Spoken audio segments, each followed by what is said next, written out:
they can do to help get it out there and to bring me home. You know what I'm saying? Yes, so sir. Both of them brothers. Yes, sir. What's the latest single you did, man? The latest single is Going Through It. Going Through It. All streaming platforms around the country right now. It's on streaming platforms. What people got to look up? Just type in Lil Beans. Lil Beans. Streaming platform. Pandora, Spotify. Okay.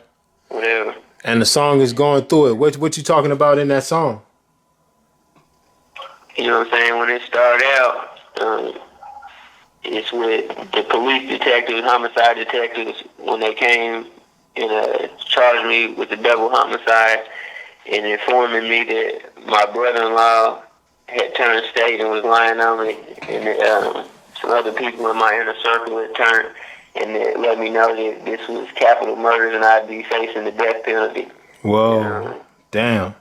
So on the song, that's not a reenactment. That's like that's the actual recording that was taken by the police officers? Audio. That's actual audio. That's actual audio that we got from my attorneys. Damn, that's crazy, man. That's crazy. You know, we reliving the moment right with you in the music. Yeah, that's some real shit, bro. You know what I'm saying? And I see your presence is on social media. I'm actually looking at your YouTube, Kwame Shakur of the NALC 2020 interview with Hip Hop Humanism Radio. You know, and I see. What do you know? What city that was in? Because I don't recognize the city. You know, any other footage? The interview? Yeah. Where did that take place at? Well, where did the I don't know what that. I know that the sister had got footage and pictures from some of the demonstrations and people assemblies that I've organized the past few years. I know one of them, I believe, was the Prison Life Matter in the spirit of Nelson Mandela demonstration I organized in Indianapolis. Okay. And had brought the leaders from around the country up here to speak to the people.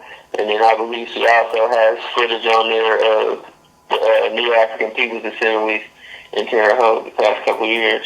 For sure. I mean, I can tell that you were definitely a part of it because, you know, I see people walking around with your picture, you know, and holding up signs with your face on it. So I know that you were, even though you wasn't there physically, your presence still was felt. How do they treat you in there, man? Because I mean, I'm sure IA is made aware, and the administration and the prison that you're at, are where you're located, has been made aware of your heavy influence, even on the street. So you know that sets you apart as a caliber of prisoner. So how do they treat you inside? Yeah, you know, it's mixed reactions, and depending on what I said in that Letter to Boosie song when I was talking to Boosie, told him, you know what I'm saying, they didn't transfer me all across the state to 3 prisons in less than 2 months. And, so you was moved from... It depends on the demographic of what prison that I'm at, but at Pendleton when I was there, the police get trained when they're going through orientation. In that orientation, they was made aware of who I am, what I was, and so there was a mixed reaction. Either you're going to hate me or you're going to love me and respect me because they made the prison staff and the slave masters aware of who I am and my organizing capabilities. And, Right. Yes, sir. Up north, when it was more a demographic of black COs, you know what I'm saying? It was all respect and everything. But then down here at Wabash, you know what I'm saying? Of course, this is notoriously clannish, one of the most clannish prisons within the state. And yeah, it's the same thing, you know what I'm saying? There's constant department-wide memos put out telling staff, you know what I'm saying, every time I got something going on. So for sure.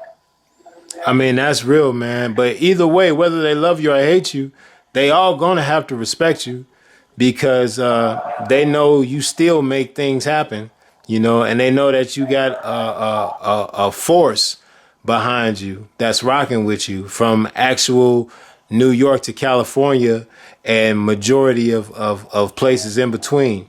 So so either way it go, they still gotta respect you. But I know exactly what you mean. You know. Damn. Yeah. You think that has a lot to do with you still being in, solitary confinement after 4 years, going on 5?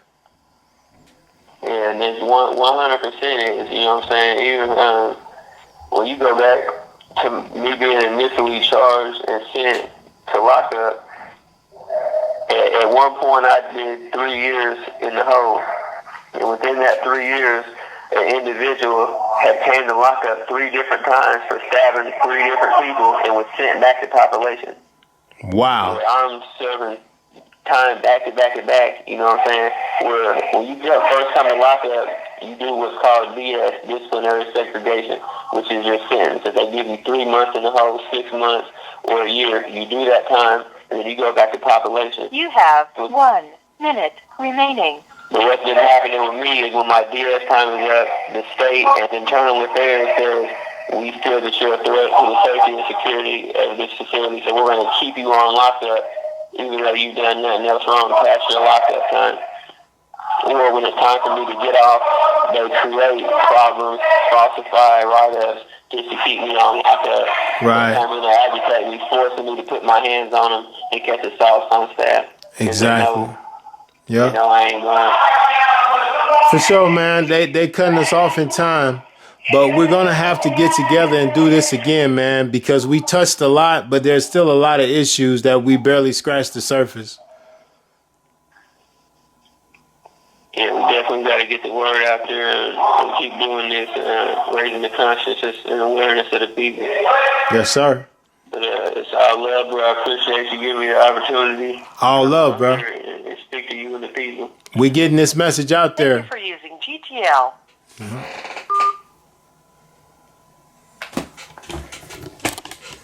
You know, that's my guy, Lil Beans, you know, and serving hard time, real time.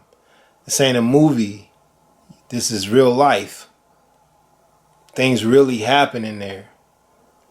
Like I said before, you know, I did 15 years on a life installment plan. It's not a game. It's a serious thing. I've seen men get killed. I've seen so many men attemptedly to be murdered, you know. I mean, we've undergone a lot. It's nothing but insanity they try to bring to you in that place. Things have got to change. And we have this brother with 110 years. You know, I'm strong than a bitch, right? But still, to hear a judge say 110 years and not really knowing if your mental capacity is going to turn into mush, you know, it's a real thing. You know, I wonder how I would hold up to that type of pressure. 110 years, you know. You could say, yeah, man, I'm going to walk it out. I'm going to be strong. I'm going to do this. I'm going to do that. You could say all that you want. But until you in that situation, you know, who knows what you'll do? You know, you might pick up a blade and commit to cutting everything in every direction, you know. So, but I just have to commend this young brother for his attitude and his determination to succeed and his determination to make a change and his determination to live. That's his determination to live. He's in there, but he's living. He's making his presence felt out here, even to us. Ask yourself, what can you do? Ask yourself, what can you bring to the table to make the world a better place for somebody else? Even if it's just your kids, or even if it's a whole city, or even if you found a way to improve the world, what are you going to bring? What are you going to bring to the table? Or is your life just a wasted statement? Man, I always appreciate y'all for tuning in. If you got anything to say, let me know, man. Anything on your mind, holla at me. It's your boy Jok. One.